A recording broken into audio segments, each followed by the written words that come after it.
wassalamu ala sayyidil anbiya wal mursalin wa ala alihi wa ashabihi wa baitihi wa zurriyyatihi ajma'in. Sahabat-sahabat dimanapun berada, terutama Ustaz Muhammad Israfil, CEO Pintar Melaka, dan juga Ustaz Muhammad Zulhelmi, dan jamaah dimanapun berada, semoga dalam ridha Allah, dalam penjagaan hafaznya Allah Subhanahu wa Ta'ala, kami dari Indonesia tetap mendoakan kita sama-sama semoga dalam penjagaannya. Tema kajian, topik kajian kita malam ini persoalan yang sederhana sebenarnya, tapi mungkin bagi sebagian orang yang tidak mengenal persoalan ini menjadi pelik, menjadi sulit, menjadi rumit.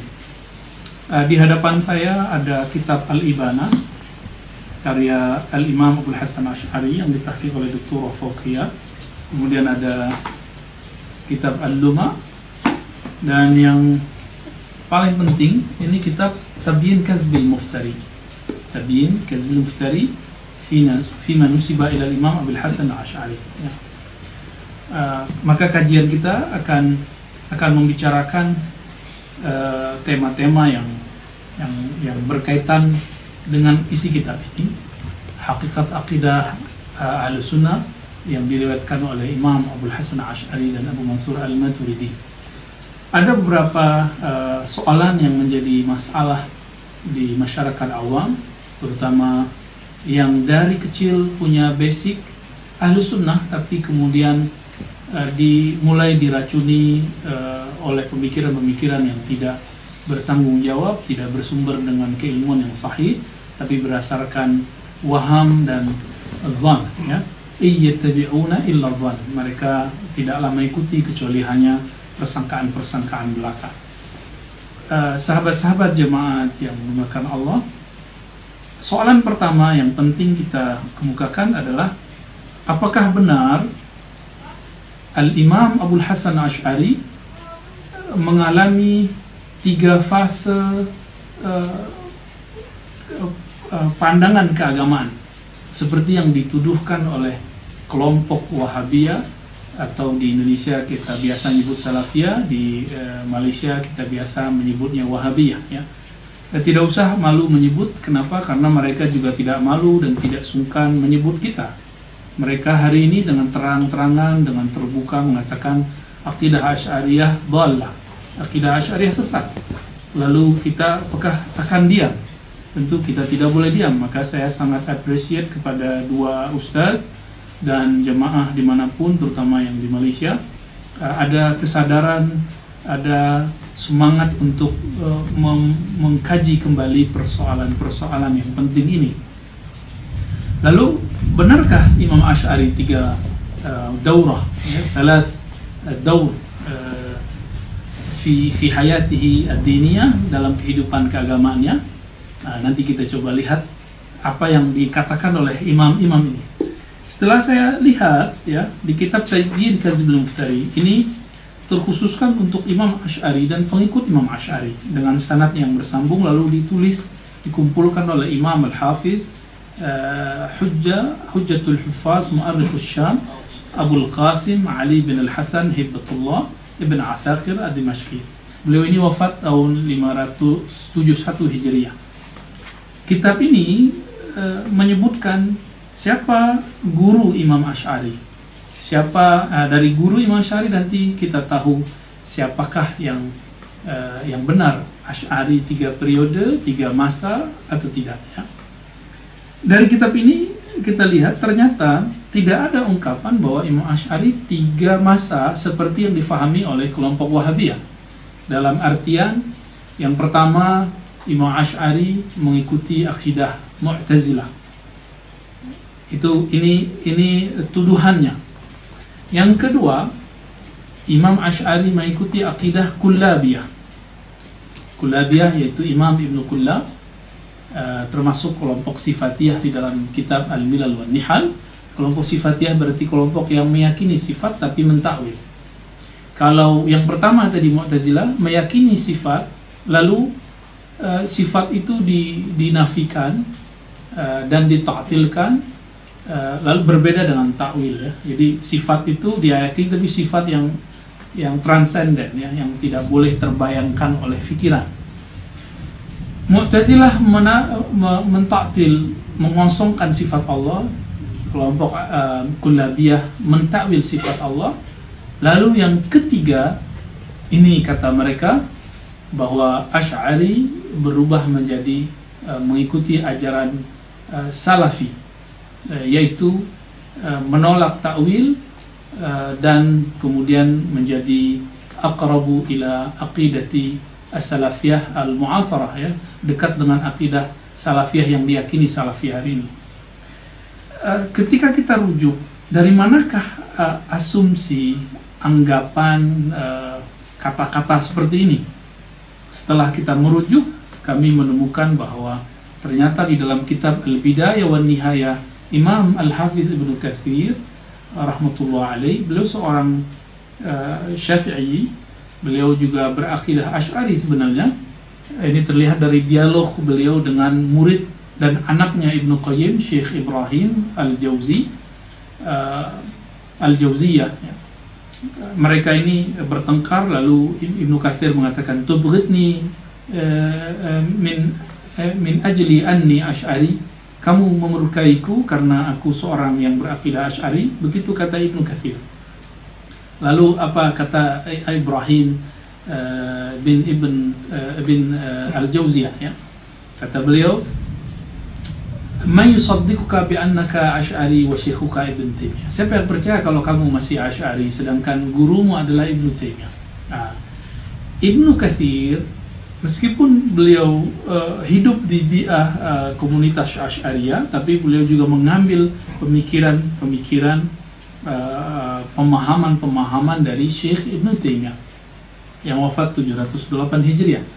Di sana, di kitab Al-Bidayah wan Nihayah, Ibnu Katsir yang ahli hadis biasanya beliau tidak pernah menyebutkan suatu soalan kecuali suatu data, kecuali ada sanadnya, ada silsilah sumber rujukannya, terkecuali masalah ini. Hatta masalah Israiliyat itu beliau menyebutkan sanadnya, tapi untuk soalan ini beliau tidak menyebutkan sanadnya, hanya mengatakan qila, dikatakan, diriwayatkan, tapi tidak ada riwayatnya. Bahwasannya Asy'ari ada 3 periode, salah marahil atau duar atau daur ya. Apa itu? Pertama sebagai seorang Mu'tazilah, lalu Kullabiyah, lalu menjadi akidah Salafiyah. Tetapi perkataan Ibnu Katsir ini tidak dapat dikonfirmasi dan tidak bisa dibuktikan. Kenapa? Sejarah tidak bisa dikatakan dengan pendekatan istiqra'i, induktif. Tidak bisa kemudian dengan qiyas, tapi harus dengan data, harus menggunakan hujjah, referensi yang kuat. Referensinya tidak ada, maraji'nya tidak ada, bahwa Asy'ari 3. Namun sahabat-sahabat menekan Allah, ada yang menarik dalam muqaddimah kitab Al-Ibanah yang ditahqiq oleh Dr. Fauqiyah Hussein Mahmud. Beliau mengajar di Jamiah Ain Syams di Kairo. Apa kata beliau? Kalau kita mau terima bahwa Asy'ari mempunyai 3 periode, maka yang dimaksud 3 periode bukanlah seperti yang dibayangkan oleh kelompok Wahabiyah, tapi yang dimaksud adalah sebagaimana beliau sebutkan pada halaman 28 ya. Beliau menyebutkan yang pertama dari masa kecil sampai beliau anak-anak ya. Ini beliau berakidah Ahlus Sunnah, akidah ayahandanya Syekh Ali Syekh Ismail ya, Syekh Ali ya. Kemudian yang kedua berpindah menjadi Mu'tazilah, dan yang ketiga kembali lagi kepada Ahlus Sunnah. Dan ini sesuai dengan riwayat mimpi-mimpi beliau yang disebutkan dalam kitab At-Tabyin Kazbil Muftari, bahwa Nabi berkata ikuti. Jika demikian, Ini tidak disebut sebenarnya 3 periode, tapi beliau hanya 2 kali. Ya, Mu'tazilah, Ahlus Sunnah, selesai. Nah, suatu kali Imam Abul Hasan Asy'ari, beliau diuji oleh jamaah di dalam kitab Tabyin Kazmul Muftari halaman 90.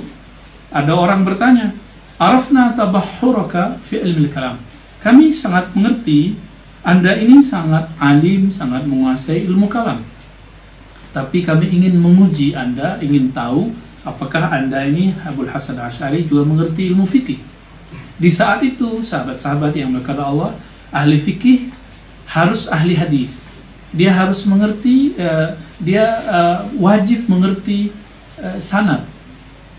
Tidak boleh seseorang menyebutkan suatu amalan kecuali dia sebutkan berikut dengan sanad-sanadnya dari fulan, dari fulan, dari fulan. Kita sebut silsilah dalam bahasa kita. Lalu dalam halaman 90 dikatakan bahwa Imam Asy'ari mengatakan, "Sal amma syi'ta." Baik, tanyalah apa yang engkau mau. Lalu orang itu bertanya, "Ma taqulu fi shalah bighairi Fatihatil kitab?" Apa pendapatmu mengenai salat tanpa baca Al-Fatihah? Ini maksudnya baik sendiri ataupun kita bersama imam. Ada imam, kita jadi makmum. Apa jawaban beliau? Coba perhatikan lafaz hadisnya. Wa bila qala akhbarana Zakaria ibn Yahya As-Saji qala anba'ana Abdul Jabbar qala anba'ana Sufyan Ats-Tsauri qala haddatsani Az-Zuhri an Mahmud ibn Rabi' an Ubadah ibn Samit an Nabi sallallahu alaihi wasallam qala la salata liman lam yaqra bi Fatihatil kitab. Hadis ini diriwayatkan oleh imam-imam kita dari Bukhari, Muslim, Abu Daud, Tirmizi dengan lafaz yang berbeda, lalu Ibnu Majah dan Darimi, begitu juga Imam Baihaqi dan imam-imam yang lain. Coba perhatikan apa kata beliau, akhbarana Zakaria ibn Yahya As-Saji. Ternyata beliau belajar sedari kecil sampai kemudian dewasanya kepada Zakaria ibn Yahya As-Saji. Siapa Zakaria ibn Yahya As-Saji? Beliau adalah murid dari Imamuna Ahmad ibn Hanbal, pendiri mazhab, pengasas mazhab Hanbaliyah. Beliau juga murid daripada Imam Al-Qarabisi, sahabat Imam Ahmad yang di kemudian hari mereka berdua berdebat, ya, kemudian tidak, hubungan mereka kurang baik. Lalu beliau juga berguru kepada Imam Al-Muzani dan imam-imam yang lain, termasuk Tahawi, ya, semasa dengannya. Maka dari imam-imam tadi, Imam Al-Qarabisi, Ahmad ibn Hanbal, Al-Muzani, Imam Zakaria bin Yahya As-Saji meriwayatkan akidahnya dari dari tiga imam tadi dari Imam Syafi'i dari Malik dari Nafi' dari Ibnu Umar dari baginda Nabi sallallahu alaihi wasallam. Maka terjawablah di sini 2 soalan sekaligus, siapakah guru beliau dan marhalah fase-fase kehidupan beliau, ya. Ini sangat menarik, sahabat-sahabat Allah. Jadi beliau hafal sanad, hafaz sanad, hafaz semua yang dibutuhkan oleh seorang muhaddis dan ahli fiqih, sehingga beliau mengatakan akhbarana Zakaria bin Yahya As-Saji. Baik. Lalu siapa lagi gurunya? Dalam kitab Imam As-Subki, Tajuddin As-Subki, disebutkan beliau juga berguru kepada Ad-Dabbi, Al-Jumahi, kepada Imam Ruwaim, kepada Imam Abul Qasim Al-Junaidi, Imam Junaid, ya. Dan secara tahun sangat mungkin, ya. Kita melihat juga beliau belajar kepada Ibn Surayj dan macam-macam ulama, ya. Berdasarkan itu semua dan kitab-kitab ini, tidak ada satupun ulama Ahlus Sunnah yang bermanhajkan Asy'ariyah Maturidiyah meriwayatkan 3 fase masa beragama Imam Asy'ari seperti dituduhkan dan dikhayalkan oleh kelompok Wahabiyah. Jadi khayalan itu zon, la sanadalah, la marja'alah, tidak ada sumbernya, ya.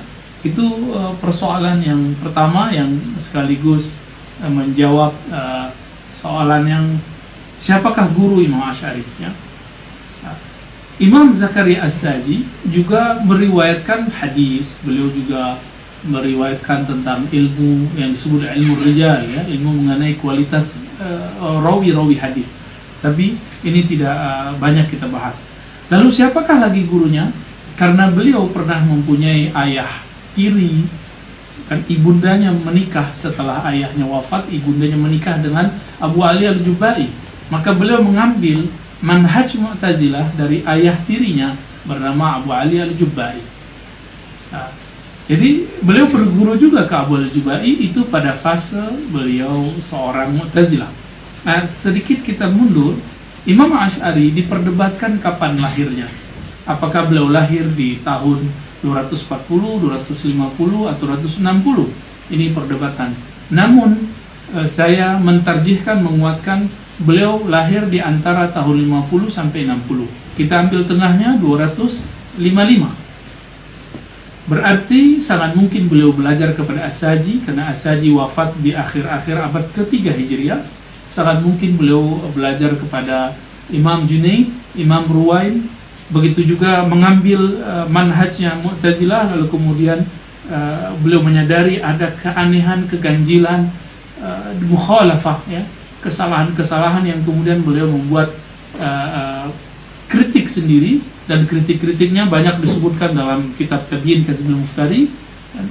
Salah satunya kisah yang masyhur yang kita sering dengar. Jadi Imam Abul Hasan Asy'ari dalam berguru kepada Abu Al-Jubai kemudian mempertanyakan satu kaidah Mu'tazilah. Nah, disinilah beliau keluar dari akidah Mu'tazilah. Apakah itu? Suatu kali Abu Ali Al-Jubai yang sangat alim di kalangan Mu'tazilah, ternyata kealimannya diuji oleh muridnya sendiri dan juga anak tirinya.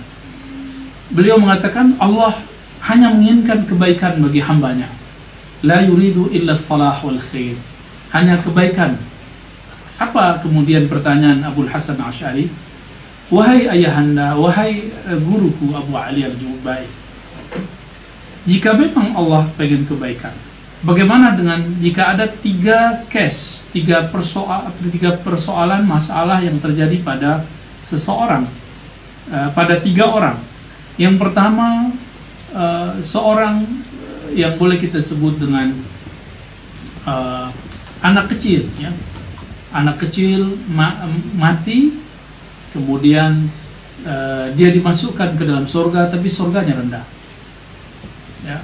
Yang kedua, seorang yang mukmin, dia meninggal di saat dia dewasa, lalu Allah masukkan dia ke dalam surga. Dan yang ketiga, seorang yang kafir ketika meninggal dalam keadaan kufur di masa dewasanya, tuanya, maka Allah masukkan dia ke dalam neraka. Lalu bertanyalah anak kecil yang masuk surga, tapi surganya sangat rendah, surga yang sangat biasa. Apa kata anak kecil ini? Ya Rabb, wahai Tuhanku, kenapa engkau wafatkan aku di masa kecil sehingga aku mendapatkan surga yang rendah? Apa jawaban Allah? Ini pengandaian Imam Asy'ari di hadapan gurunya, di hadapan Abu Ali Al-Jubai. Apa kata beliau? Allah akan menjawab, kata Asy'ari. Aku tahu, kata imamnya Mu'tazilah tadi, Abu Ali Al-Jubai, jika engkau berumur panjang, aku tahu engkau akan mati dalam keadaan kufur. Maka anak kecil tadi diam. Lalu yang kedua bertanya, yang ketiga bertanya, yaitu orang kafir yang Allah biarkan dia hidup sampai tua lalu wafat dalam keadaan kufur. Apa kata orang kafir ini? Ya Rabb, jika engkau tahu bahwa aku ini tuanya pasti kafir, kenapa engkau membiarkan aku hidup? Tidak engkau matikan seperti orang yang pertama. Walhasil kemudian Abu Ali Al-Jubai sakata, tidak dapat menjawab. Disitulah kemudian mulai Abul Hasan Asy'ari meragukan gurunya sekaligus ayahanda tirinya. Dan itu baru satu kisah, masih ada kisah ru'yatullah, melihat Allah. kisah mengenai tentang takdir dan segala macamnya, tentang Al-Quran makhluk atau Al-Quran tidak makhluk. Banyak perdebatan-perdebatan antara mereka, ya. Maka Abul Hasan Al-Asy'ari merumuskanlah akidahnya dalam kitab Al-Ibana. Cuma sayang sekali manuskrip atau naskah-naskah yang ada itu yang paling bagus itu naskah yang kemudian dikumpulkan oleh Dr. Fauqiyah Hussein Mahmud. Sayangnya masih ada satu saja kesalahan di sini. Selebihnya sudah sesuai dengan kaidah Imam Asy'ari yang kita kenal, bahwa beliau mengatakan istiwa, Allah nuzul, Allah bersemayam tapi bukanlah bertempat, Allah turun tapi tidak berpindah. Kenapa? Dia tidak benda, dia bukan jisim. Karena dia bukan jisim, bukan jirin, maka perpindahannya bukanlah perpindahan tempat, ya. Turunnya bukan dari atas ke bawah, istiwanya bukanlah dengan duduk dan bersentuhan dengan aras. Kata yad bukanlah yad anggota tubuh. Namun sayang, hatta di manuskrip ini masih ada lafaz yasaqinal arsh, wahai yang berada di atas aras. Sebenarnya lafaz ini pun jika kita sudah kembali ke kaidah awal, Allah bukanlah benda, bukanlah jisim, maka tidak menjadi masalahan besar. Tetapi ini kemudian akan digiring oleh kelompok Mujassimah, baik Mujassimah dulu ataupun sekarang, untuk mengatakan Asy'ari seorang yang meyakini seperti kami. Ternyata di teks yang lain kalimatnya bukan yasakinal arsy tapi yasakinas sama, wah yang tinggal di langit. Ini menunjukkan bahwa teks ini masih mutarid, masih terjadi kontradiksi. Namun ada yang lebih kuat, yaitu kitab Al-Lumah. Kitabul Lumah fi raddi ala ahli az-zayghi wal bid'ah.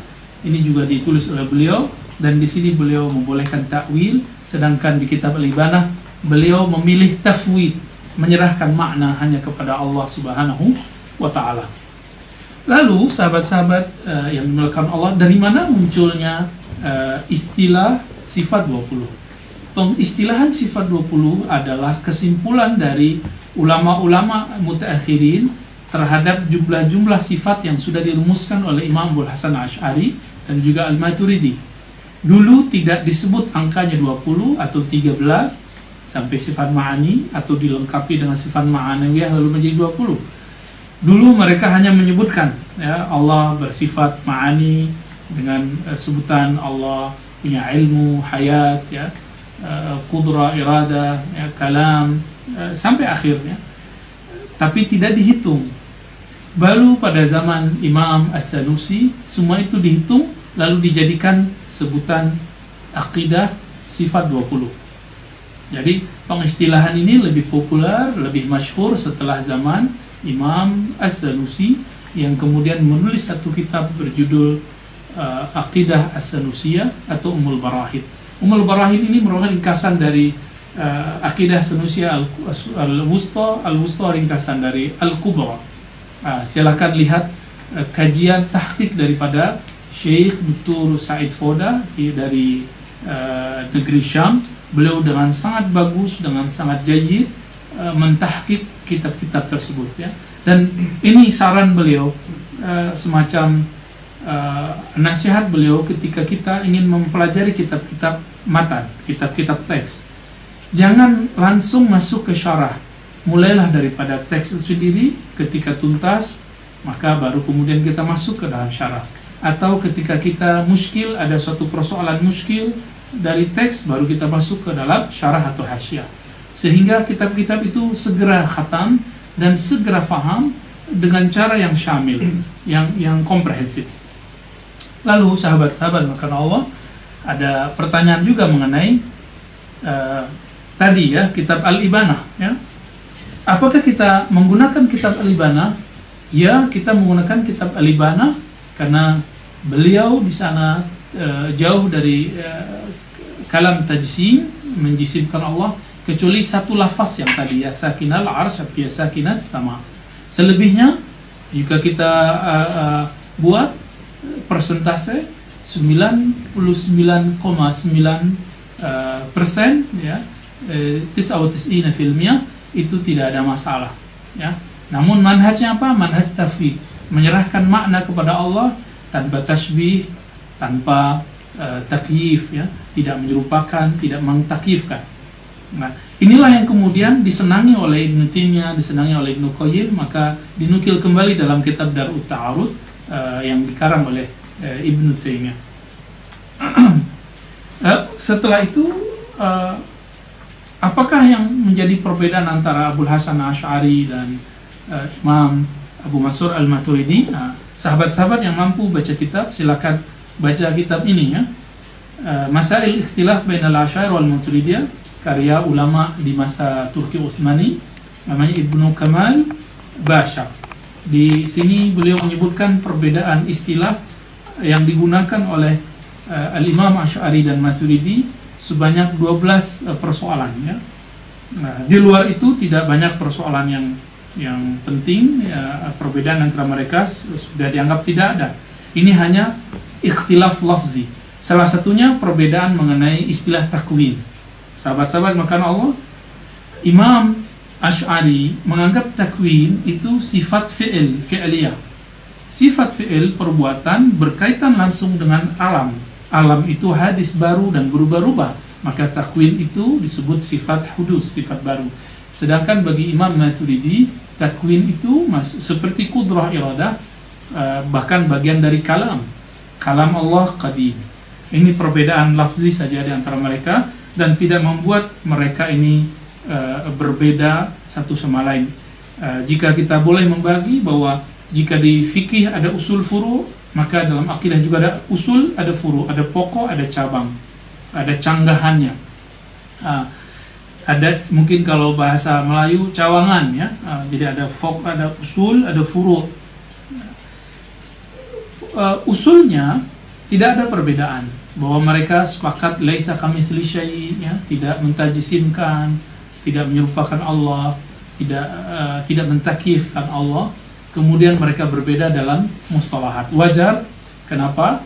Imam Asy'ari dari Basrah pindah ke Baghdad. Baghdad waktu itu menjadi kota besar, ya, seperti Kuala Lumpur di Malaysia, seperti Jakarta di Indonesia. Kita menyebut ibu kota, Asimatul Bilad, ya. Sedangkan Imam Maturidi, beliau berada di Samarkand, Bukhara, jadi Uzbek.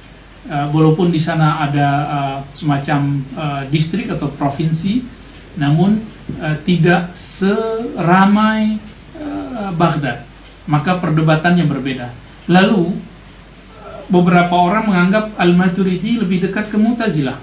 Tidak juga, ya. Yang paling faham Mu'tazilah ada Imam Asy'ari, karena beliau hampir 40 tahun berakidah Mu'tazilah lalu meninggalkannya.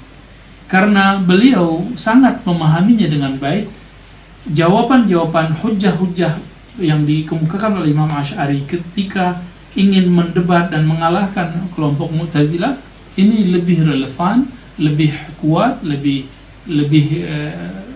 berhujjah, lebih sahih. Bukan berarti yang disampaikan oleh Imam Maturidi itu salah. Baik, sahabat-sahabat yang melakukan Allah, lalu kemudian kembali ke persoalan awal. Apa yang harus kita lakukan ketika masih ada orang menuduhkan Imam Asy'ari 3 periode, 3 fase? Apa yang harus kita lakukan? Dalam kaidah tarikh, ilmu tarikh, tidak boleh kita beropini, tidak boleh kita berspekulasi, membuat spekulasi, membuat semacam waham-waham, zan, ya, asumsi-asumsi, kecuali menggunakan data, ya. Maka kita tanya kepada mereka, sebutkan datanya, data dari muridnya, dari murid dan setelah muridnya. Bukan hanya dari manuskrip yang manuskrip itu sudah ternodai oleh tangan-tangan orang-orang yang ingin mengalihkan nama Imam Abul Hasan Asy'ari kepada nama yang tidak baik. Imam Abul Hasan Asy'ari dicaci maki oleh seorang namanya Al-Ahwazi, ya. Al-Ahwazi ini mengatakan Asy'ari tidak dikenal sebagai ahli ilmu, tidak mengerti hadis. Itu sebabnya opini-opini yang tadi juga sudah terjadi di masa Imam Ibnu Asakir. Ibnu Asakir kemudian menjawab persoalan itu, jadilah satu kitab. Apa komentar Imam Subki? Seandainya Ibnu Asakir mau, tentu dia menulis kitab ini lebih tebal dari kitab ini. Cuma sayang, Ibnu Asakir hanya menulis sedikit saja. Setebal ini masih dianggap sedikit. Ya. Kita baru membaca artikel pendek, sudah merasa sangat alim. Ya. Nah, sahabat-sahabat maka Allah, tanya saja kepada mereka, coba sebutkan buktinya. Jangan hanya menggunakan manuskrip Al-Ibanah yang antara satu manuskrip itu berbeda dengan yang lain. Kalaupun mereka kemudian bersikeras mengatakan kita gunakan Al-Ibanah, baik, kita baca kitab Al-Ibanah dan kita bisa adu antara satu teks dengan teks yang lain. Seperti yang saya katakan di awal, bahwa Abul Hasan Asy'ari hanya menyebutkan kalam ini yang dipersoalkan oleh beberapa masyayikh kita, ya sakinal ars atau ya sakinas sama, selebihnya mengikuti akidah Ahlussunnah. Ya, tidak ada persoalan. Ya. Yang benar bukan ya sakinal ars, ya, tetapi ya rabbal ars. Maka saya melihat, membandingkan, tidak mungkin seorang Imam Asy'ari silap keliru dalam persoalan yang sangat penting ini. Di dalam Al-Quran tidak ada lafaz sakinal ars, di dalam hadis tidak ada lafaz sakinal ars. Beliau mengatakan kepada Al-Barbahari, akidahku adalah akidah Ahmad. Tapi Al-Barbahari meriwayatkan lafaz yang lain dari gurunya dari Imam Ahmad, bahwa Imam Ahmad tidak seperti Asy'ari. Tapi Asy'ari meriwayatkan dari As-Saji bahwa akidah dia sama dengan Imam Ahmad. Berarti di situ ada dua interpretasi, dua penafsiran, dua periwayatan antara riwayat Imam Asy'ari dan riwayat Al-Barbahari. Nah, kitab Al-Ibanah ditulis oleh beliau untuk ditunjukkan kepada Al-Barbahari dan juga kelompok Hanbaliyah yang lain yang mereka berbeda haluan dengan Imam Asy'ari. Berdasarkan ini, sahabat-sahabat maka Allah, kita mengatakan apa yang dikatakan oleh Imam Subki, bahwasannya akidahnya Imam Abul Hasan Asy'ari itu adalah nafsu aqidati Imam Ahmad, sama dengan akidah Imam Ahmad, nafsul aqidah, yani ay aqidatuhuma sawa. Dan itu juga akidah Imam Syafi'i. Maka kita bisa membuktikan lagi dengan kitab Ahlul Riwayat Imam Al-Baihaqi dalam kitab Al-I'tiqad. Ya, kitab Al-I'tiqad merupakan kitab yang sangat orisinal, jadi ori, sahih, menyebutkan akidah Imam Asy'ari, lalu dikomparasi dengan riwayat kalam Imam Syafi'i dan kalam-kalam Imam Salaf yang lain. Lalu sahabat-sahabat yang dimuliakan Allah, bagaimana dengan jika kita menyebut sifat 20 yang wajib, 20 yang mustahil, lalu kemudian Nabi juga 20, ada 4 yang wajib, 4 yang mustahil, lalu Allah 1 jaiz, kemudian Nabi Muhammad 1 juga jaiz, sehingga menjadi aqidatu al-khamsin, aqidah 50. Apakah pengistilahan ini salah? Tidak, itu cuma untuk mentashilul murid, memudahkan murid, ya. Itu sebabnya sebenarnya kita tidak mempermasalahkan jika Wahabiyah membagi tauhid menjadi 3. Tapi kita mempermasalahkan ketika mereka mengatakan bahwa dalam definisi tauhid yang 3 tadi, uluhiyah, rububiyah, asma wa sifat, yang dikemukakan oleh kelompok Wahabiyah, yang paling benar cuma mereka, bahwa hanya mereka lah yang bertauhid uluhiyah, sedangkan selain mereka hanya sampai kepada rububiyah.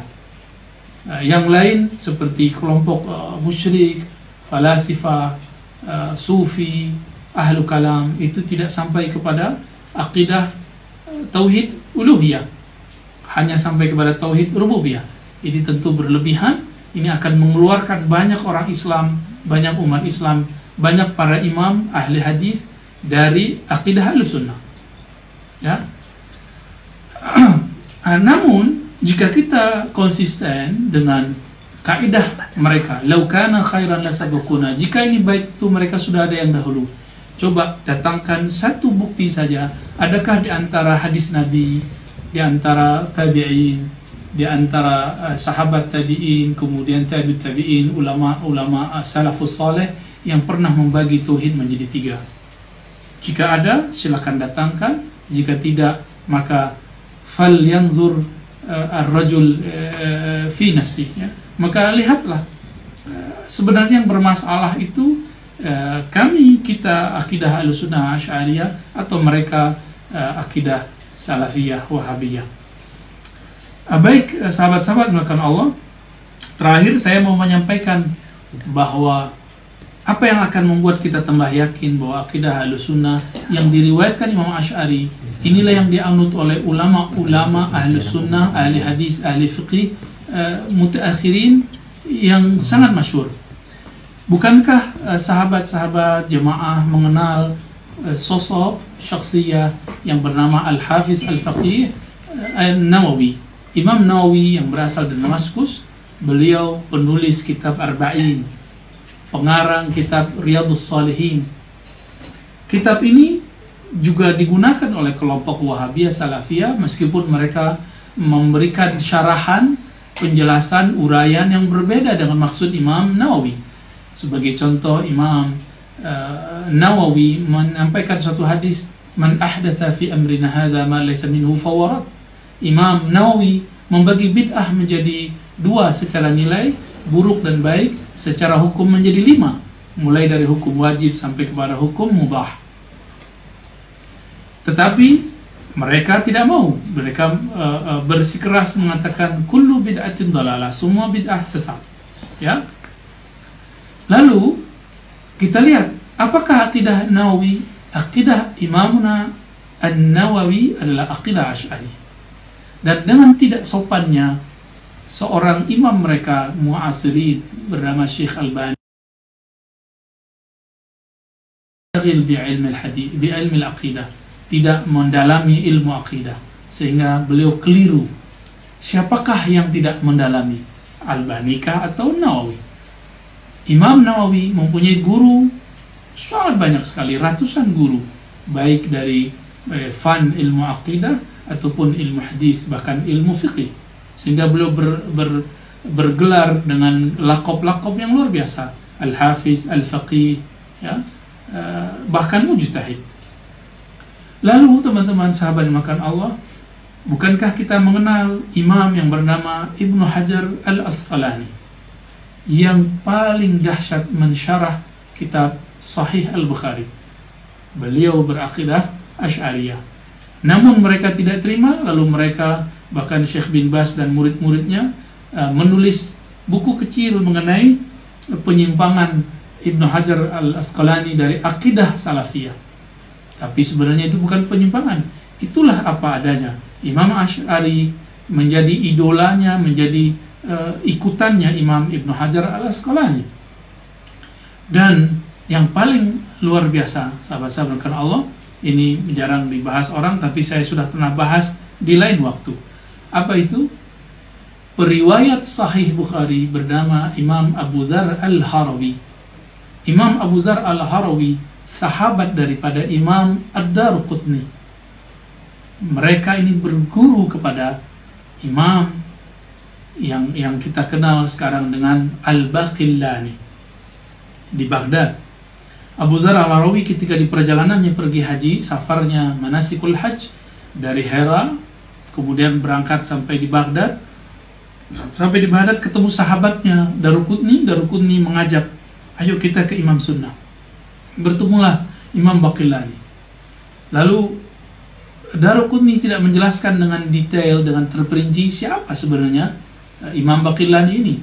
Ketika pulang, Imam Abu Dzar Al-Harawi, periwayat penghafaz Sahih Bukhari, bertanya, sebenarnya orang ini siapa? Dijelaskanlah orang ini ahlu sunnah, melawan ahli bid'ah, mau berhujjah untuk mengalahkan orang-orang yang menyebarkan bid'ah di kota Baghdad. Walhasil, esok harinya Imam Abu Dzar Al-Harawi, guru besar dari peminat Sahih Bukhari di zamannya, belajar kepada Imam Darqutni, Imam Baqillani. Setelah itu beliau melanjutkan perjalanan haji dan umrah ke Haramain. Di sanalah beliau mengajar Sahih Bukhari dan akidahnya diajarkan akidah Imam Baqillani. Siapakah Baqillani? Baqillani berguru kepada Imam Al-Bahili. Imam Bahili berguru kepada Imam Abul Hasan Asy'ari. Berarti jarak mereka dengan Asy'ari sangat dekat sekali. Abu Dzar Al-Harawi berguru kepada Hamuyah, ya, juga Al-Jarudi daripada Al-Firabri langsung mengambil Sahih Bukhari daripada pengarang penulis kitab Sahih Bukhari, Al-Imam Abu Abdullah Muhammad bin Ismail Al-Bukhari. Berarti sahabat-sahabat karena Allah, akidah Imam Asy'ari, akidah Ahlussunnah ini hanya penamaan saja. Hakikatnya akidah beliau adalah akidahnya ahli hadis. Tidaklah dipandang berbeda oleh Daruqutni, tidaklah dipandang berbeda oleh Imam Al-Zar Halawi. Itulah sebabnya kelompok Mujassimah mutaakhirin mengatakan la'anallah Abu Dzar Al-Harawi. Mereka melaknat Abu Dzar Al-Harawi. Kenapa? Karena murid-muridnya ini membawa Sahih Bukhari ke Maghrib. Di sana mereka menyebar Sahih Bukhari, sekaligus mereka mengajarkan akidah Ahlus Sunnah Imamuna Abul Hasan Asy'ari. Semoga kita tambah faham akidah imam kita, pemahaman kita tidak goyah, dan ini bukanlah ta'assub, bukanlah fanatisme. Kita hanya menjelaskan sebagaimana ada hadis riwayat Bukhari, ada fikih riwayat Syafi'i, maka ada akidah riwayat Imam Asy'ari. Wa sallallahu ala nabiyina Muhammad. Mungkin apabila ada soalan diskus yang mau disampaikan, silakan. Ya, baik. Ada Bu. Silakan operator. Baik, Bu. Ustaz Ini Faiz. ada banyak pertanyaan yang masuk sebetulnya, Silakan tapi dipilih. sudah kita saring oleh tim admin.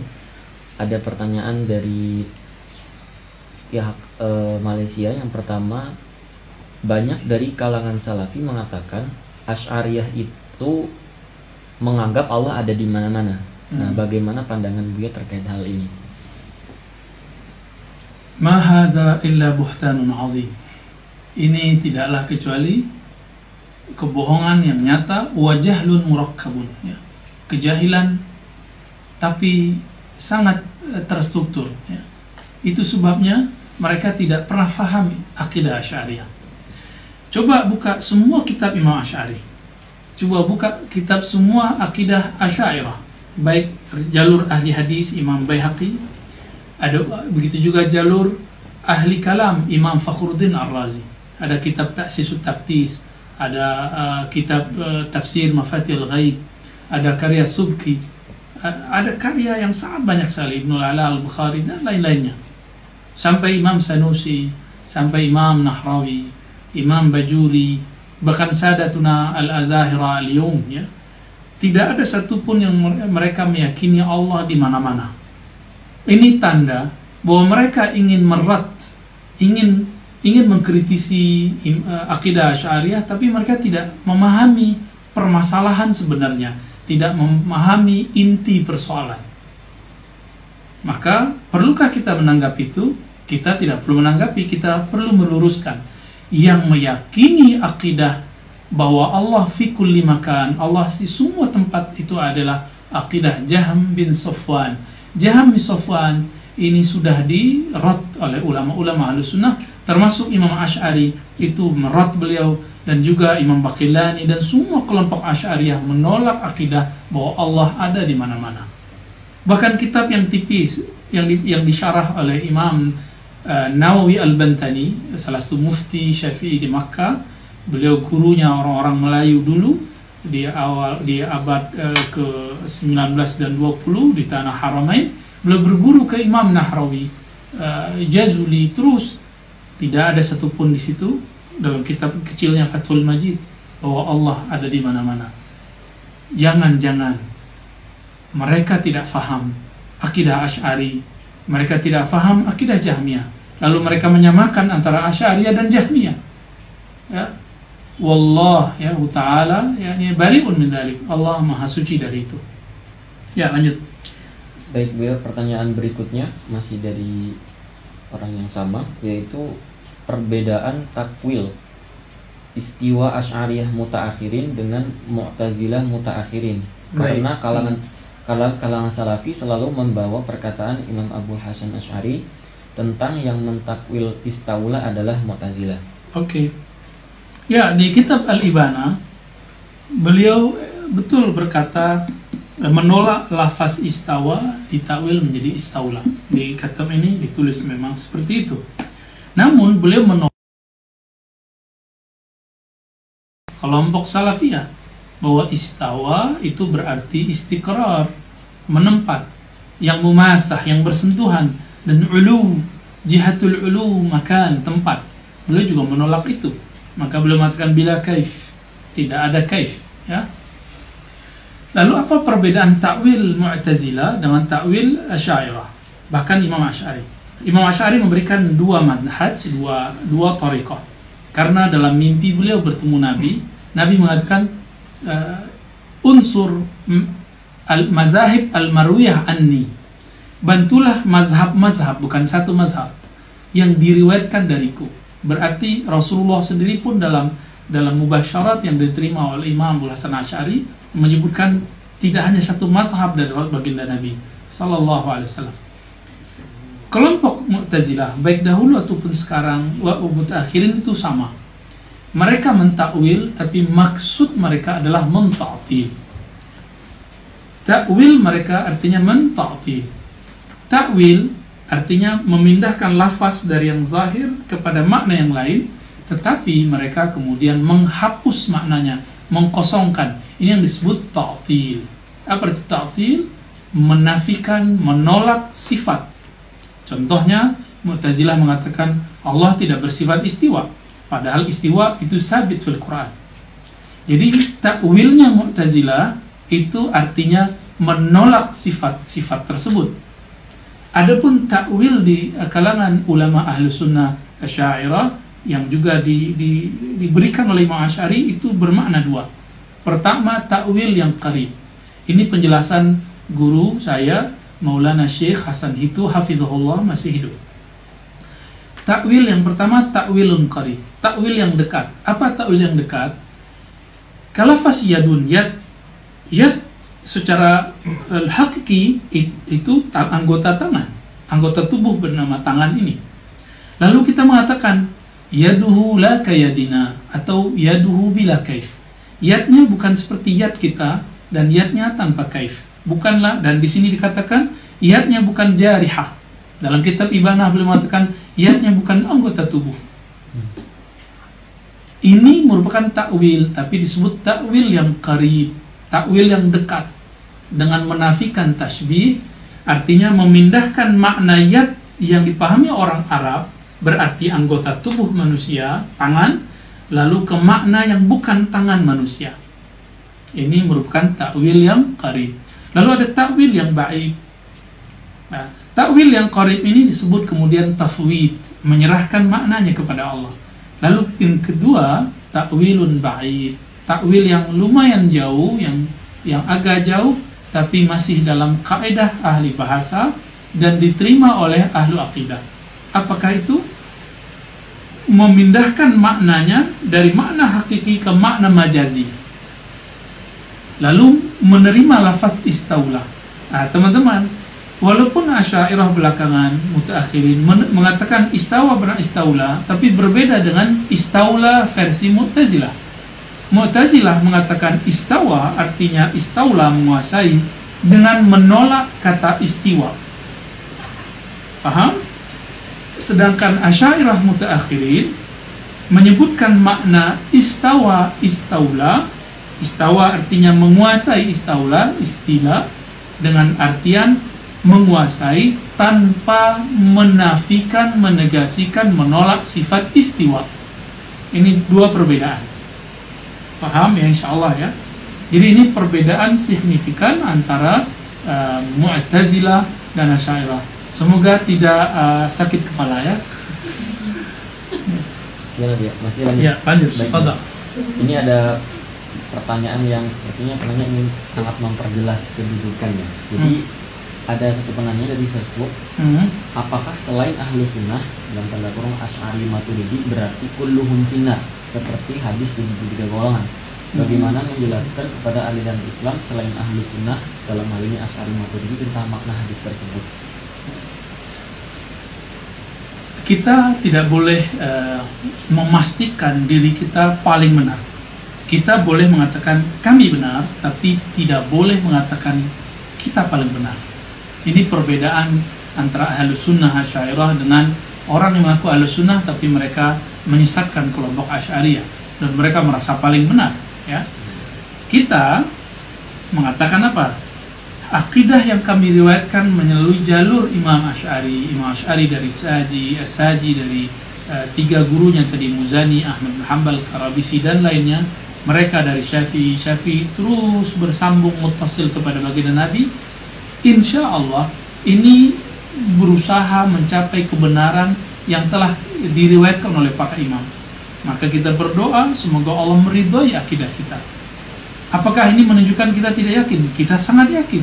Tapi yakin itu bertingkat, ada ilmu yakin, ada hakul yakin, ada ilmu yakin, ada ainul yakin, ada hakul yakin. Ya.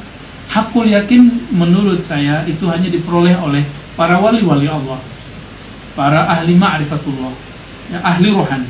Sedangkan ahli kalam rata-rata kebanyakan mereka sampai kepada ilmu yakin. Ya. Nah, kapan mereka tahu ini paling benar? Ketika mereka sudah menjadi kekasih Allah tersebut, ya. Jadi ketika Nabi mengatakan kulluhum finnar, semua masuk neraka kecuali satu kelompok, kita bukan mengatakan kamilah orangnya, tidak, tapi kita mengatakan kami muridkan dari guru kami, dari imam kami, bahwa inilah akidah yang dimaksud oleh Rasulullah. Namun kita tidak boleh menutup kemungkinan ada di luar sana ada manhaj lain yang meriwayatkan hal yang berbeda. Inilah adab yang diajarkan oleh Imam Malik ketika mazhab beliau ingin dijadikan mazhab resmi di pemerintahan, di kerajaan, ya. Baik. Baik, selanjutnya Bu ya. Dari sini. Oke, fadhal. Baik Bu ya, ini ada satu pertanyaan kali ini dari YouTube. Ini tentang Rasulullah saat ini. Jadi apakah benar pemahaman saya bahwa Rasulullah tidak pernah wafat secara hakikat? Berdasar Rasulullah adalah saksi bagi seluruh manusia. Ini penting. Dan siapapun yang mengucap salam kepada Rasulullah, maka Allah akan mengembalikan ruh Rasul ke dalam jasad. Sedangkan setiap sekian detik selalu ada umat yang bersalawat. Baik, bagus. Ini pertanyaan sudah masuk ke bab rohani, ya. Tapi ini beririsan dengan bab akidah. Sahabat-sahabat Allah, apakah Rasulullah betul-betul tidak wafat, tapi beliau masih hidup secara hakiki? Bagaimana menjawabnya? Secara jasadiah sudah sahih, sabit dan telah ditetapkan oleh ahli sejarah, ahli hadis, bahwa jasad Nabi wafat. Jasad Nabi sudah dikuburkan di tanah suci Madinah Al-Munawwarah. Lalu ketika di dalam Al-Quran dikatakan, jangan engkau katakan bahwa para syuhada itu mati, bal ahya, tapi mereka masih hidup. Jika para syuhada masih hidup, Nabi adalah sayyidus syuhada, adalah penghulunya para syuhada, tentu beliau lebih hidup lagi. Tapi teman-teman sahabat Allah, coba perhatikan baik-baik, hidup kita sekarang, hidup kita di dunia ini disebut dengan al-hayat ad-jasadiyah, kehidupan jasadi. Kehidupan jasad ini di dalamnya ada kehidupan ruh, ada kehidupan akli, akal, ada nafsiyah, ada jiwa. Di saat kita mati, yang mati kullu nafsin za'iqatul maut, jiwa kita mati sehingga terputuslah hubungan rohani dengan tubuh. Tubuh kembali kepada tanah, ruh dan jiwa kemudian meneruskan perjalanannya masuk ke kehidupan selanjutnya. Inilah yang disebut al-hayah al-barzakhiyah, kehidupan barzakh. Jadi di manakah Rasulullah hidup hari ini? Hidup di alam, di hayat barzakhiyah, di alam barzakh. Jadi beliau hidup tapi hayatnya barzakhi. Barzakhi berarti alam antara dunia dan kebangkitan nanti di akhirat. Dan itulah yang dimaksud ahya'un rabbihim. Sahabat yang makan Allah, coba perhatikan lagi. Jika Jibril itu bisa datang kepada siapapun karena dirinya adalah ruh, dan semua umat kita sepakat, semua ulama kita sepakat bahwa baginda Nabi lebih mulia daripada Jibril, tentulah Sayyidina Nabi lebih mudah datang kepada umatnya daripada Jibril datang kepada umat Nabi Muhammad SAW.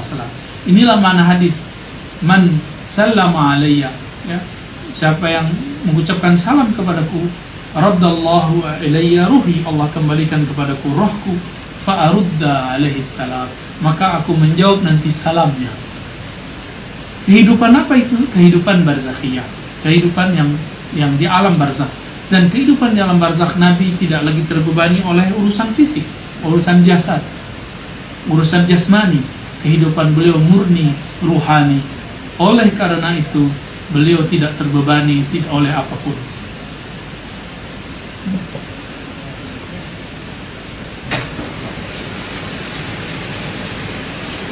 Ya.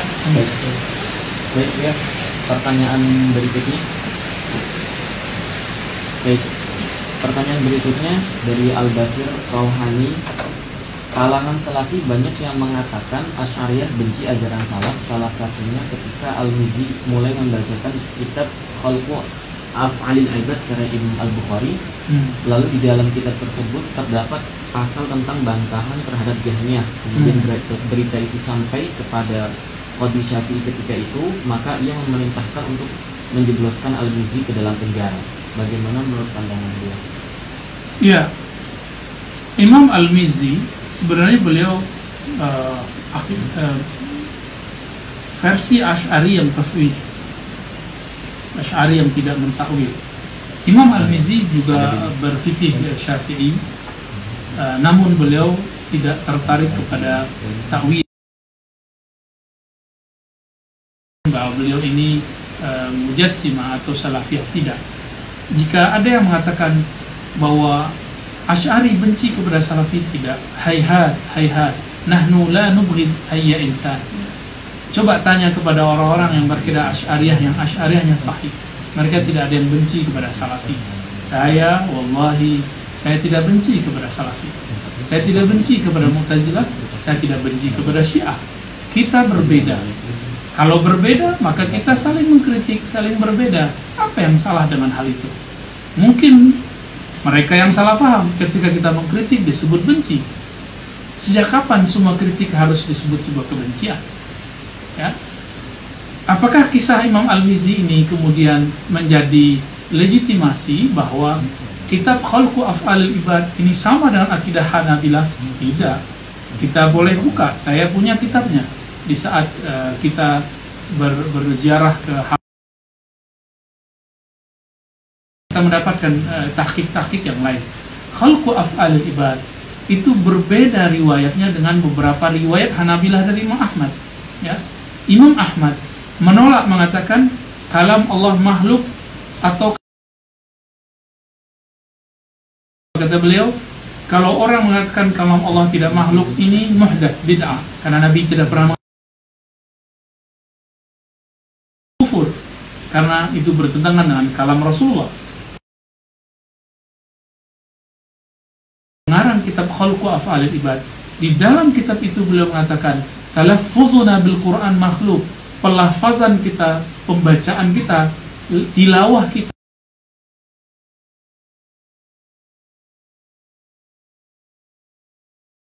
tapi dia pernah berguru ke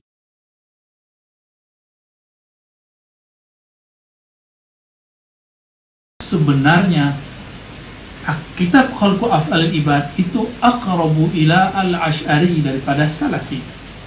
Ini bisa di waktu ke depan di tempat yang lain nanti saya akan membedah, membacakan isi kitab tersebut, apa maknanya, insya Allah. Masih ada? Masih ada, Bu ya. Tafadhol. Kita nanti sampai jam 9:30. Oke. Insya Allah. Pertanyaan berikutnya, apakah kitab Imam Abul Hasan Asy'ari yang dipalsukan hanya Ibanah saja? Bagaimana dengan kitab Maqalatul Islamiyyin? Ya, boleh diulangi? Apakah kitab Imam Abul Hasan Asy'ari yang dipalsukan hanya Al-Ibanah saja? Bagaimanakah dengan kitab Maqalatul Islamiyyin? Ya, kita tidak mengatakan ini pemalsuan atau apapun, tapi ini periwayatan. Kitab Al-Ibanah sanadnya terputus. Jadi manuskrip kitab itu terputus, tapi ulama masih ada yang meriwayatkannya. Misalnya kita melihat dalam sabat, dalam sanad Imam Asy'ari, itu masih ada riwayatnya. Tapi sampai hari ini kita bertanya, itu riwayat terhadap manuskrip yang mana? Karena segala sesuatu ada nasabnya. Nasabnya kitab adalah sanad keilmuan dari guru ke guru.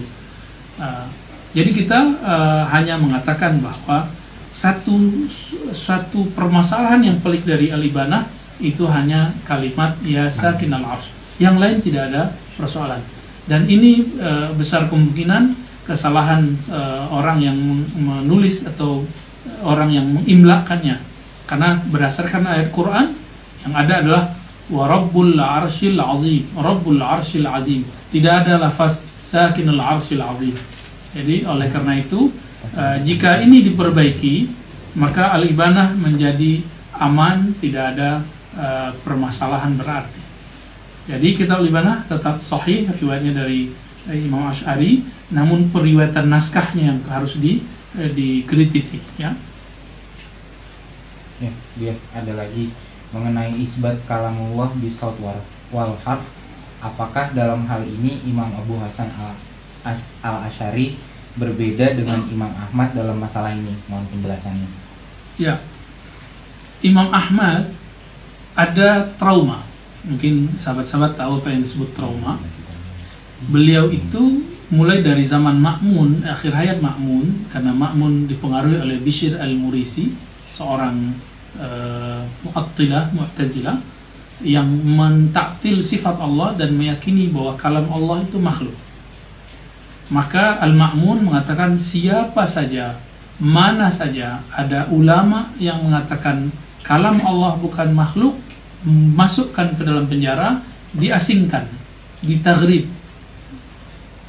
Imam Ahmad salah satu ulama muda saat itu yang diasingkan bersama dengan Yahya bin Ma'in, salah satu ulama ahli hadis yang dulu juga punya case masalah menyesatkan Imam Syafi'i. Taib. Lalu berganti Ma'mun, ada seorang khalifah namanya Al-Wasik, ya, Al-Mu'tasim. Lalu dari Mu'tasim ke Al-Wasik, dua-duanya sama-sama memenjarakan Imam Ahmad dan kawan-kawan Imam Ahmad yang meyakini bahwa kalam Allah bukanlah makhluk, kalam Allah itu qadim. Baru kemudian dibebaskan di zaman Imam Al-Mutawakkil di tahun 232. Bayangkan dari 218 sampai 232 Hijriah, beliau disiksa. Sehingga ditertanam dalam alam bawah sadar beliau bahwa membicarakan ini tidak boleh. Ini bid'ah. Lalu kita rujuk ke belakang. Di tahun 203 atau 204 Hijriah, dahulu Imam Syafi'i pernah mengirimkan surat kepada Imam Ahmad. Imam Syafi'i telah pindah ke Mesir. Apa yang terjadi? Imam Syafi'i menuliskan, apa yang beliau katakan? Sampaikan kepada Ahmad, isbir ala mihnatil Quran. Sabarlah nanti engkau terhadap ujian mengenai Al-Quran makhluk atau tidak makhluk. 203 atau 204 surat ini terkirim. 218 baru terjadi. Jadi sekitar berapa tahun? 14 tahun baru terjawab jawaban dari mimpi itu. Dan mimpi itu diperoleh Imam Syafi'i dari Rasulullah. Rasulullah mengatakan sampaikan salamku ke Ahmad dan katakan ke Ahmad, isbir ala minhatil Quran. Dalam penafsiran Imam Ahmad membahas tentang kalam Allah itu adalah bid'ah. Mengatakan yang makhluk adalah kufur. Oleh karena itu Imam Ahmad tidak mau membahas, bukan berarti beliau menolak akidah kawannya namanya Karabisi. Al-Karabisi ini seperguruan dengan beliau dan sering tidur di rumah Imam Syafi'i. Apa kata beliau? Al-Quran itu tidak makhluk.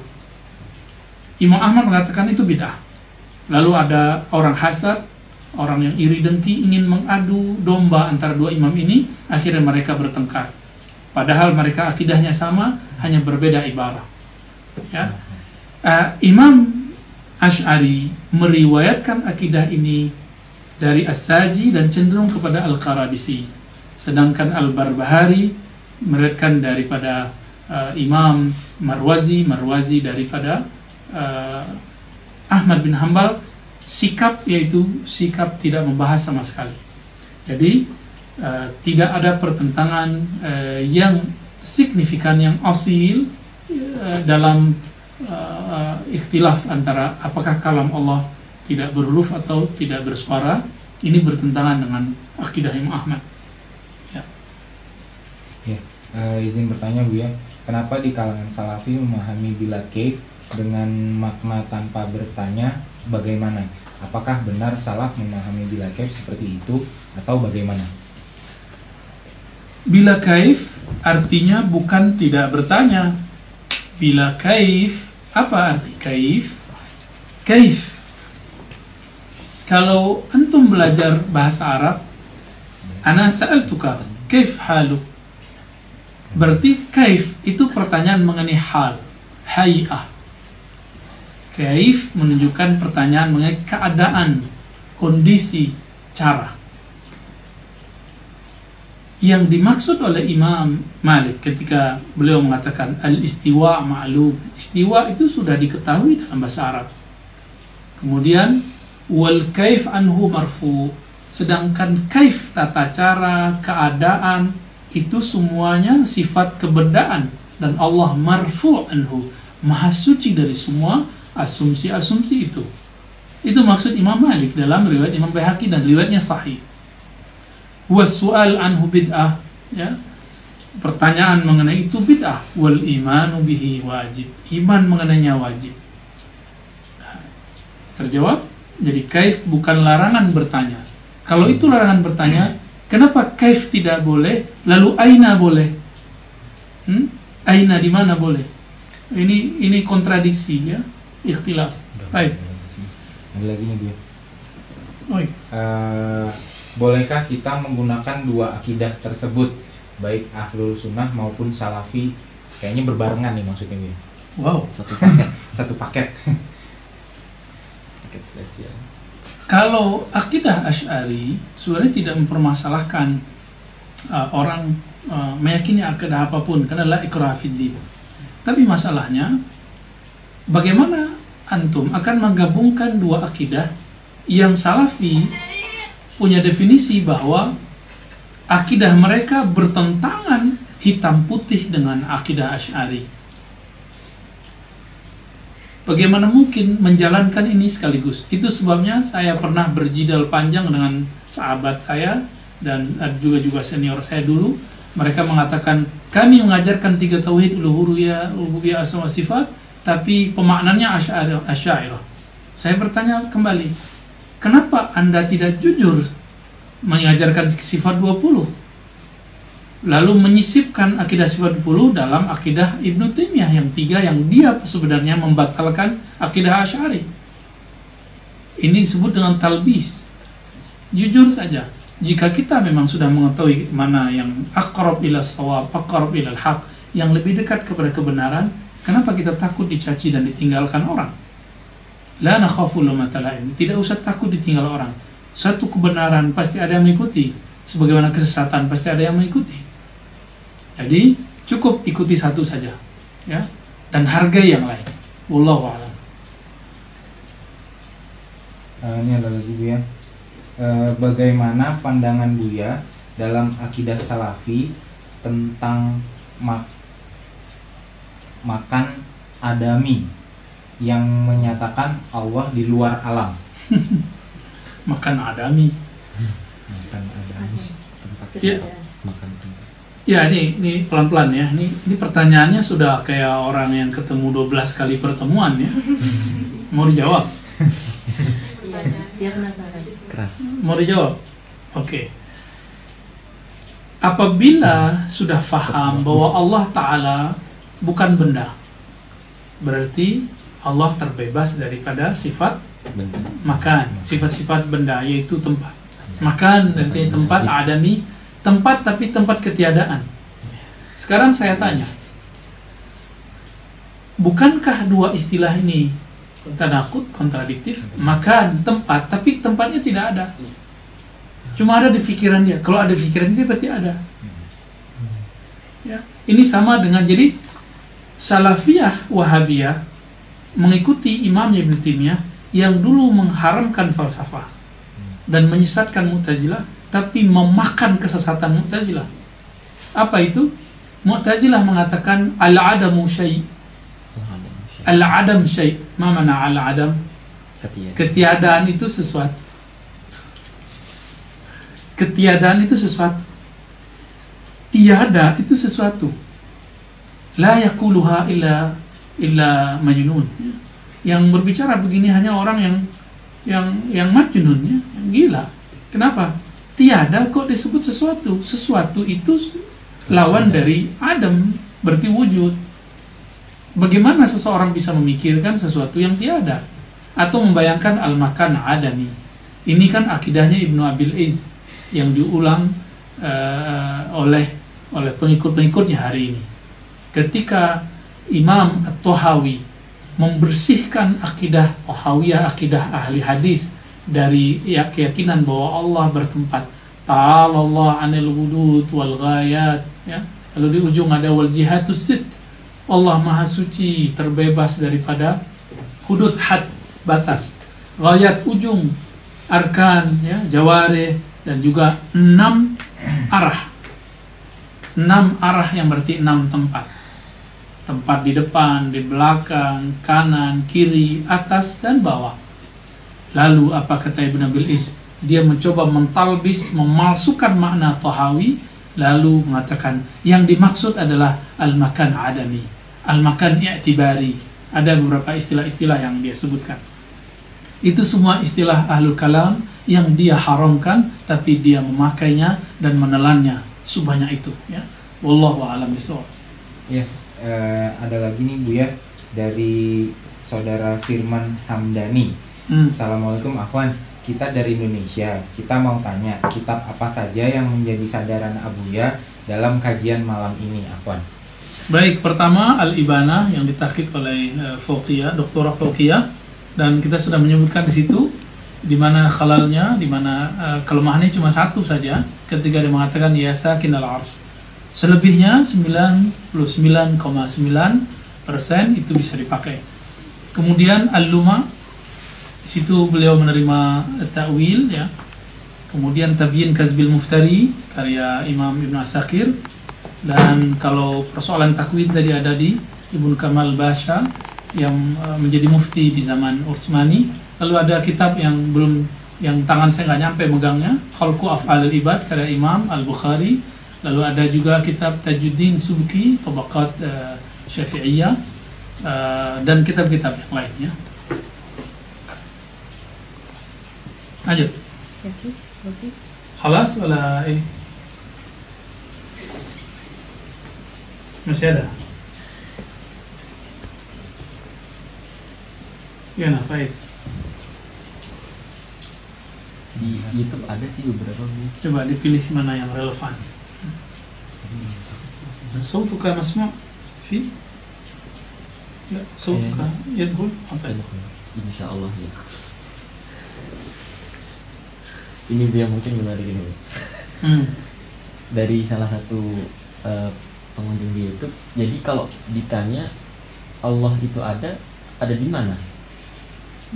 Tuh, berarti gagal lagi tuh. Kalau Allah disebut ada, terus ada di mana, teman-teman?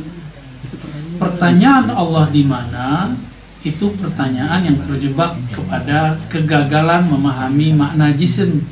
Itulah sebabnya juga kenapa ulama Ahlus Sunnah Asy'ariyah ketika membahas wujud memulainya dari bab jisim. Apa arti jisim? Benda. Benda itu ada hukumnya, yaitu tempat, gerak, diam, warna, disebut jauhar, arad, ya. Allah itu bukanlah suatu jisim, bukan salah satu benda. Inilah makna lam yakun lahu kufuwan ahad. Inilah makna laisa kamitsli syai'. Maka pertanyaan kalau Allah ada, di mana Allah? Ini pertanyaan orang yang menjisimkan, membendakan Allah. Coba saya tanya, ketika kita menghitung, di manakah hitungan itu? Ketika kita jatuh cinta, di manakah cinta itu? Ketika kita sakit, di manakah sakit itu? Jika ini pun tidak jelas, tidak ada ketentuannya, apalagi Allah yang menciptakan semua rasa dan semua makna tadi. Baik, naktafi? Ada Masih ada? lagi dia izin bertanya, Dari Al-Fakir Praya. Hmm. Kenapa salah satu kitab Melayu, kalau tidak salah Anak Kunci Surga karya Abdul Qadir Al-Mandili, justru menuliskan trilogi Tauhid ala Ibnu Taimiyah? Apakah berarti beliau Wahabi? Ya betul, saya juga membaca waktu S2 ketika saya menulis tesis pasca sarjana yang postgraduate tahun 2009 saya menemukan tahun 2011 ya 2010-11 saya menemukan keganjilan itu. Ternyata keganjilan ini dimulai dari karya Mullah Ali Al-Qari. Mullah Ali Al-Qari, teman-teman, saya berkata Allah seorang sufi, tapi beliau bukan mutakhasis fi ilmu al-aqidah. Beliau ahli hadis, ahli fikih, tapi tidak mutakhasis fi al-aqidah. Lalu mensyarah kitab Al-Fiqhul Akbar. Beliau berhusnuzon kepada Ibn Abil Iz Al-Hanafi karena Mullah Ali Al-Qari seorang Hanafi. Lalu beliau menggunakan manhaj Ibn Abil Iz, tapi beliau tidak sadar Ibn Abil Iz ini adalah pengikut Ibn Qayyim pengikut Ibn Taimiyah. Beliau tidak faham dengan baik, tidak mentasawurkan dengan hubungan antara Ibn Abil Iz dengan Ibn Taimiyah. Dia mengira bahwa itu adalah akidah salaf. Yang salaf itu akidah Tohawi. Adapun akidahnya Ibn Abil Iz sudah keluar bercanggah dari ajaran salaf. Oleh karena itu apa yang disebutkan Al-Mandaili, dia pun tidak mendefinisikan seperti definisinya kelompok salafiyah. Dia menggunakan istilah uluhiyah, rububiyah, asma wa sifat, tapi tidak dengan pemahaman salafi. Sebagaimana Mullah Al-Qari ketika mengambil tiga istilah itu, tapi definisinya dia kemudian jadikan definisinya sendiri. Itulah sebabnya beberapa ulama mentahzir Mullah Al-Qari, dan semoga Allah memaafkan Syekh Mandaili ya hal ini. Baik sahabat-sahabat kalau Allah, teman-teman di Malaysia, semoga diberkahi Allah. Barangkali itu yang dapat kami sampaikan. Jika benar itu anugerah dari Allah, jika salah itu kesilapan saya sendiri, saya minta ampun kepada Allah. Mari kita tutup dengan kafarah majlis. Subhanakallah wa bihamdika asyhadu an la ilaha illa anta astaghfiruka wa atubu ilaik. Assalamualaikum warahmatullahi wabarakatuh.